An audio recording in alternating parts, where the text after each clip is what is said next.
नमस्कार दोस्तों। Stock specific में आजकल हम लोग बात कर रहे हैं डेयरी प्रोडक्ट वाली कंपनी की। उस कंपनी में एक कंपनी का नाम निकल के आता है जिसका नाम है टेस्टी डेयरी स्पेशलिस्ट लिमिटेड। इसका क्यों बात करेंगे कि इसका ऐसा देखने में मिला है। जो इसके मैं जो भी डेटा है आपके सामने रखने का प्रयास करता हूँ। यहाँ पे एक पीएनबी ने करीब डीआई के अंदर देखूं जो डीआई में पीएनबी के पास सिर्फ 27% की पोजीशन इनबिल्ट हुआ है। ये कैसे हुआ, क्यों हुआ?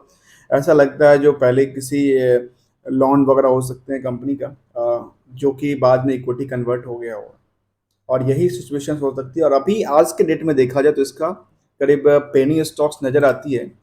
और क्या इसका मोमेंटस आने वाले टाइम में अच्छा परफॉर्मेंस परफॉर्मेंस करेगा कि नहीं करेगा, इसके ट्रेंडिंग की बात करेंगे। इसके फंडामेंटल्स का कुछ स्टडी करने का प्रयास करेंगे, जिस स्टडी में हमारा फंडामेंटल्स में कंपनी की मेन तो प्रोडक्ट होती है, कंपनी क्या बनाती है वो समझने का प्रयास करते हैं। साथ में इसका हम रिटर्न देखेंगे क्योंकि क्वार्टरली क्या रिजल्ट निकल के आता है, बुक्स वैल्यू क्या निकल के आती है, बाकी सारे स्टेप हम जानने के प्रयास करेंगे। पहले जानते हैं कंपनी के बारे में। तो कंपनी के बारे में बताऊं तो कंपनी का वेबसाइट्स पर जब हमने देखा तो कहती है ये वैसे भी तो डेयरी प्रोडक्ट वाली कंपनी है। इसकी कुछ ब्रांड्स वगैरह भी आती है जो देखो वहाँ पे क्लिक करके। तो click allowed to the continue, पता नहीं क्या है ये वेबसाइट्स पे। ये कुछ इनकी ऑनलाइन टेस्टिंग का क्या आ रहा है, ये कुछ है इनकी वेबसाइट्स के ऊपर कुछ ऐसा इंफॉर्मेशन क्यों आ रहा है ब्लॉक्ड बाय द, मुझे नहीं पता क्यों आ रहा है ऐसा। इनकी मीडिया रिपोर्ट में आप देखो तो इनके मीडिया पार्टनर्स जो हैं वो कहती है हमारे मीडिया पार्टनर्स हैं, हमारे क्लाइंट्स भी हैं। जो क्लाइंट्स के डिटेल्स और मीडिया पार्टनर का डिटेल्स हैं यहाँ पे वो मैं पहले क्लाइंट्स का डिटेल देख लूँ जिसमें कि पार्ले निकल के आती है, आईटीसी है, न्यूट्रिना है, मदर डेयरी है। इन सबको ये अपनी सर्विसेज और प्रोडक्ट प्रोवाइड करती है। कंपनी कहती है India is the largest product producers of the milk accounting to the nearly 17% of the total milk product of the world.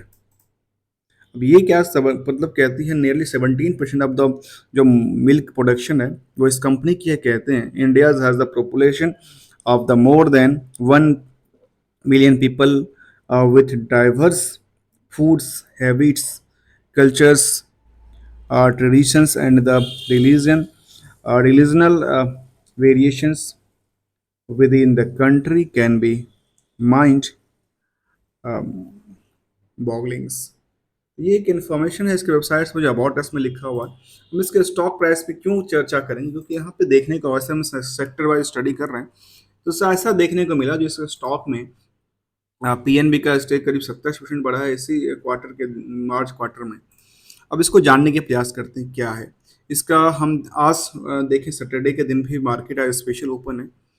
52 की हाई की बात करूँ 17 रुपये तक गया था, लो की बात करें तो 8 रुपये तक गया। तो इसको डबल देखें या तो एक बॉटम से लेकर के टॉप तक की रेंज को देखें तो नियरली 2x के आसपास का निकल के आती है। फिलहाल स्टॉक्स 11 रुपये के आसपास ट्रेड कर रहा है। देखा जाए इसका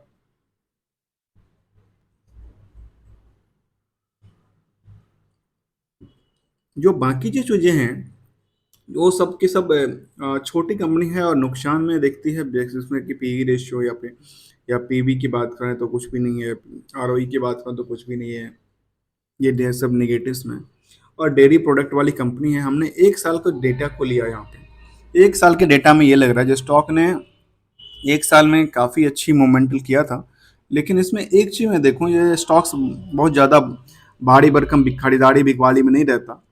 लेकिन अदर कंपनी कंपेयर देखा जाए तो इसमें वॉल्यूम ऑफ ट्रेड काफ़ी रहा है, उसको कहा जा सकता है। इसको मैं देखूं तो यहाँ पे एक और ऑप्शंस लगा हुआ है जहाँ पे ई एस एम स्टेज के हिसाब से जो सेबी और स्टॉक एक्सचेंज का एक सर्वेलेंस टीम है उसके स्टेज 1 में है, क्योंकि कुछ कंपनियों पे ऐसे होती है क्योंकि वहाँ पे सर्वेलेंस की ज़रूरत होती है, क्योंकि छोटी पेनी कंपनी में पंप एंड डंपिंग का सिचुएशंस हो, डंपिंग एंड पंपिंग का सिचुएशंस होता है। डंपिंग पंपिंग क्या होता है वो आप जाके देख सकते हैं। बेसिकली बल्क में खरीदना फिर दूसरे को लाना और बेचना, यही डंपिंग पंपिंग का सिस्टम्स होता है। तो इसमें 5 दिन के चार्ट में देखो तो 5 दिन के चार्ट में आज की चार्ट देखो तो आज की चार्ट में क्या लग रहा है जहाँ स्टॉक ने एक थोड़ी सी मोमेंटल गिरावट देखी है। और अभी तक के टाइम में देखूँ अभी सुबह 9:30 बजे मार्केट स्टार्ट हुआ था और अभी तक में देखने को आया कि केवल पाँच देखना, अभी टाइम हो रहा है 10 बजे के आसपास, आप ये टाइम देख रहे होंगे। तो नियरली देखा जाए तो इसमें अभी मैं लाइव ही इस पे कर रहा हूँ, तो देखा जाए तो करीब 100 शेयर्स यहाँ होते हैं, फिर दोबारा इसमें 0 शेयर्स हैं, 401 वॉल्यूम्स आती है, दोबारा इसमें जो वॉल्यूम है 0 हो रहती है, और टाइम हिसाब से देखें तो 5 5 मिनट के बाद होती है, फिर 20 मिनट 25 मिनट के बाद यहाँ पे ट्रेड होता है। इसमें जो लिक्विडिटी होती है मार्केट के काफ़ी कम होता है। 5 दिन के चार्ट में क्या लग रहा है, 5 दिन के चार्ट में एक स्टेबिलिटी नज़र आती है, कोई बड़ा मोमेंटल नहीं देखने को आती, लेकिन 1 महीने के चार्ट हम देखेंगे तो इसमें क्या लग रहा है, जो अच्छी खासी इसमें लोग आए, और इसमें बिकवाली भी देखने को मिली, और जिनको शायद उन्होंने टॉप पे लिया होगा, नीचे की मोमेंटल में बिकवाली किया होगा, तो उनको तो नुकसान हुआ होगा या हो सकता है, ऐसा देखने में आती है। इसीलिए कई बार ना देखने में आती है, मैं किसी स्टॉक को कोई रिकमेंडेशन या एडवाइस नहीं दे रहा हूँ, कंप्लीटली लर्निंग पर्पस के लिए है। यहाँ पे देखा जाए फिलहाल तो यहाँ पे कोई भी ट्रेडिंग्स का कोई भी यहाँ पे वॉल्यूम्स नहीं दिखता है इसके ऊपर, और ये बीएससी में लिस्टेड है। इसके देखो बोर्ड मीटिंग्स का आउटकम जो था वो 26/4 को निकल के आया था, उसके बाद कोई लेटेस्ट अपडेट नहीं था। उस अपडेट में जो लेटेस्ट अपडेट था, वो अपडेट को हम समझने का प्रयास करेंगे, क्या कहती है लेटेस्ट अपडेट में। उस लेटेस्ट अपडेट में जब कंपनी ने फाइल किया था इन्फॉर्मेशन को, तो उसमें क्या किया था इन्फॉर्मेशन फाइल। अब इसमें कंपनी ने outcomes of the board meeting जो 26 तारीख को होल्ड किया था, उसमें क्या था, consulted over the bundles hindrance and the issue of the growth of the company, as well as the consideration over the input in, given by the invitee, Sonia Mehra and major stakeholder of the company, the managing of the affair। ये कुछ बड़ा information नहीं है, कहती है हमने board of director for the committee. इसमें क्या कर रखा है कुछ समझ नहीं आता, कुछ कुछ डिसीजन तो है नहीं। Overall the performance of the company, performance को चेक किया है, बाकी कुछ है नहीं। इसमें एक DI3 फाइल हुआ, एमबीपीन हुआ, क्योंकि इसमें एक इंडिपेंडेंट डायरेक्टर डिक्लेरेशन था। यही, बाकी कुछ नया अपडेट नहीं है इसमें, ऐसा कुछ। इसमें देखो तो इसका 26 अप्रैल को ये कहा था, जो administration of the company as inter alia considered and approve for the following, ये सब चीज़ को फॉलोइंग जो चीज़ें था उसको एक अप्रूव किया था। इसमें कोई बड़ी न्यूज़ नहीं कहा जा सकता इसको, एक ऑर्डिनरी टाइमिंग होती है। इसमें कंपनी के फाइनेंशियल्स के बारे में कुछ इस नोटिस में तो नहीं कहती है फाइनेंशियल के बारे में, कि फाइनेंशियल के बारे में यहाँ पे कुछ भी where is the consideration reconsideration, यहाँ पे कंसिडरेशन, इसके अलावा जो फाइनेंशियल स्टेटमेंट है उसके बारे में कुछ भी नहीं कहती कंपनी। अब हम कुछ कॉर्पोरेट एक्शन हिसाब से देखें तो कंपनी का कोई भी कॉर्पोरेट एक्शन में कोई भी इंफॉर्मेशन नहीं है। और यदि हम रिजल्ट की पार्ट को देखें तो रिजल्ट की पार्ट में क्या नज़र आता है, जो कंपनी एक लॉस मेकिंग कंपनी है, जहाँ पे देखने को आती है, जहाँ पे सितंबर दिसंबर के अंदर जो मोमेंटल रहा है वो ये रहा है, जो करीब जो रिवेन्यू मॉडल रहा वहीं के वहीं अटका पड़ा है 8 करोड़ के आसपास।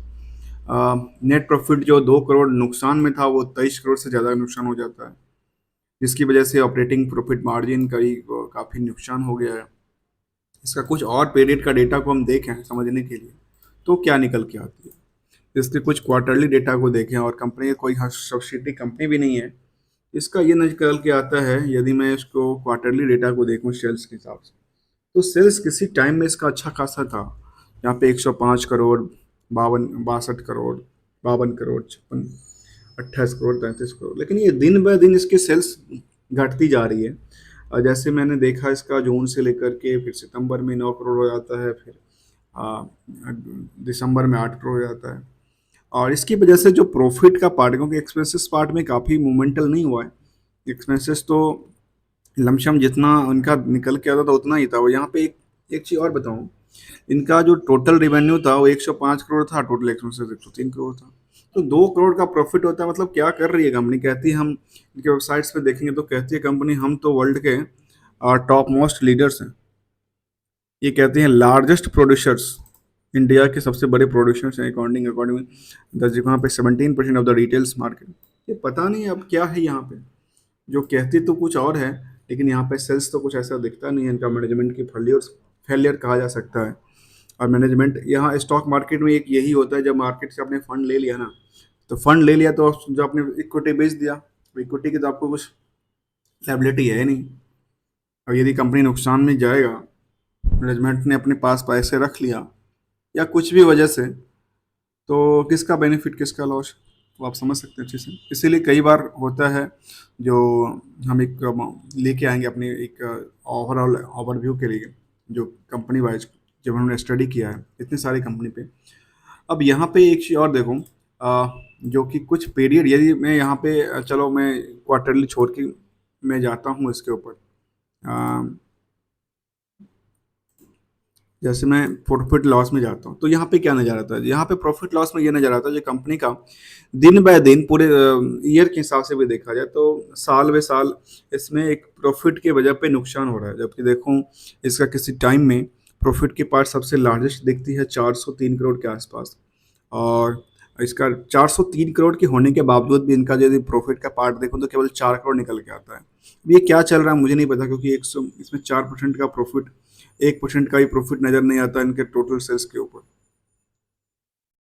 ये आखिर क्या हो रहा है वो मुझे नहीं समझ में आ रहा है। शेयर होल्डिंग की बात करूँ तो 34% की होल्डिंग तो पब्लिक के पास, सॉरी प्रमोटर के पास है, और 65% की होल्डिंग जो है वो है इसके पास। अब ये इसमें क्या हुआ, दो तरह की मोमेंटल देखने को मिलती है। मार्च में क्या हुआ, जो इनके पास जो करीब 64% की होल्डिंग थी प्रमोटर के पास, वो सीधे घट के कम कम 34% हो जाती है। और यहाँ पे क्या हुआ, मैंने यही चीज़ एक वहाँ पे देखा, जो 27% से ज़्यादा की पोजिशन, नियरली मैं देखूँ कितने परसेंट पोजिशन देखने को मिलते, 27% की पोजिशन पीएनबी के पास चला जाता है। और यही ट्रांसफर होकर पीएनबी के पास अर्थात पब्लिक के पास ट्रांसफर हुआ। अर्थात ये कहा जा सकता है इसकी, क्या ऐसा सिचुएशन जहाँ पे पीएनबी ने अपने पोजीशंस को बढ़ाया है, इसकी कॉर्पोरेट एक्शन में कुछ ना कुछ अपडेट मिलेगा, ऐसा मैं कुछ देखूं। तो मार्च में हुआ था, तो मार्च से पहले की बात करूं तो इसमें कुछ ना कुछ अपडेट मिलेगा, जहाँ पे कुछ कंपनी का डिस्क्लोजर हुआ होगा, इसमें कुछ इशू की वजह से इसकी जो जो शेयर्स हैं वो अपने पीएनबी को बेचा है, या पीएनबी ने इसके जो कुछ लोन वगैरह होगा उसके कन्वर्ट कर लिया होगा, या और कुछ और भी प्लान्स हो सकती है। तो यहाँ पे इसको बुलिश कहें या बियरिंग कहें, ये समझ नहीं आता मुझे, क्योंकि मैं किसी स्टॉक को कोई ट्रेडिंग की तो एडवाइस दे नहीं रहा हूँ आपको। तो ये कई बार मुझे खुद समझ नहीं आता, देखिए मार्केट की जो स्ट्रेटजी है वो किस तरह से करती है। अब इसमें देखूं जो हमने किया, प्रमोटर के पास जो होल्डिंग थी जिसमें कि Sonia Mehra is the main leaders, जिनकी पोजीशंस करीब 55% की पोजीशंस थी, उनकी पोजीशंस 27% कम हो जाती है। नियरली देखा जाए तो 25 तो 27% कम होती है, और इनकी पोजीशंस इन्होंने बिकवाली किया। तो ये प्रमोटर ने अपने पोजीशंस को बिकवाली क्यों किया, अभी एक दिखने वाली बात है, समझने वाली बात है। इसीलिए यह कंपनी को सर्वेलेंस में रखा गया है।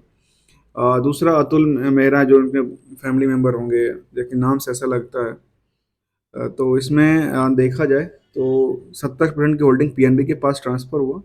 बाकी जो पब्लिक के पास जो होल्डिंग है उसमें क्या निकल के आता है, पब्लिक में कोई भी बड़ा ऐसा चेहरा निकल के नहीं आता। पहले किसी टाइम में देखूं, इसमें कुछ कंपनियां थी यहाँ पे, मिकर्स फाइनेंशियल्स कॉरपोरेशन था, कंसल्टेंसी था। फिलहाल इसमें कुछ नज़र नहीं आता। तो यहाँ पे डीआई की बात कुछ है नहीं, एफआई की कुछ बात है नहीं। अब एनालिसिस की पार्ट में बात करूँ तो यही मैं इसको ये कहा क्या कह सकते हैं, इस कंपनी में जो प्रमोटर ने अपनी पोजीशंस को बैंकिंग सेक्टर में, एनबीएफसी अर्थात बैंकिंग सेक्टर को 27% की ट्रांसफर कर देती है। चलते हैं जानते हैं बाकी बाकी कंपनी का एक स्ट्रेट फॉरवर्ड ये होती है, जो मैं इसको देखूं पिछले 5 सालों के ट्रैक रिकॉर्ड से, तो पिछले 5 साल पहले जो क्लोजिंग प्राइस था, आज की क्लोजिंग प्राइस में क्या डिफरेंस निकल के आता है। इस टाइम में अच्छा परफॉर्मेंस करने वाला स्टॉक होगा, क्योंकि इसके चार्ट में देखूं पिछले 5 साल के डेटा, क्योंकि 5 साल में लिस्टिंग हुई थी, तो इसमें ये देखा जा सकता है। मैं यदि 200 डे को पहला मार्क लेकर देखूँ तो 200 डे के हिसाब से देखो तो स्टॉक में गिरावट ही गिरावट देखने को मिली है। यदि 50 डे को डे मार्क देखो तो इसमें गिरावट ही देखने को मिली है। और इसको मैं 6 महीने के चार्ट को ले लास्ट, और ट्रेंडिंग किसी भी स्टॉक की ट्रेंडिंग 1 महीने का ट्रेंडिंग काफ़ी सफिशेंट होता है। तो 200 डे के चार्ट देखूँ तो इसमें काफ़ी न्यूनतम स्तर पे है। 50 डे मार्क देखूँ तो भी ये कुछ कंपनी परफॉर्मेंस नहीं कर रही है। अब ये क्या मामला है? अब मार्च के बाद अभी जो मार्च में वो जो इंक्रीज हुआ था तो मई हो गया, अ, अप्रैल खत्म हो गया, मई खत्म हो गया, तो उसके बाद भी मार्केट में रिएक्शंस क्या रहा? हमेशा इसमें गिरावट करीब 5 में 45%, 3 साल में देखने को मिला 56%, 2 साल में 46%, ये हमेशा गिरावट ही गिरावट देखने को मिला। जबकि देखूं इसको सेंसेक्स से कंपेयर करते हुए तो ये निकल के आता है सेंसेक्स ने अच्छा खासा परफॉर्मेंस किया है, लेकिन यहाँ पे कंपनी ने कुछ भी परफॉर्मेंस नहीं किया। अब कंपनी का कहा जा सकता है, लेकिन मार्केट में ट्रेडिंग चल रही है। अब ट्रेडिंग कौन से लोग कर रहे हैं मुझे नहीं पता।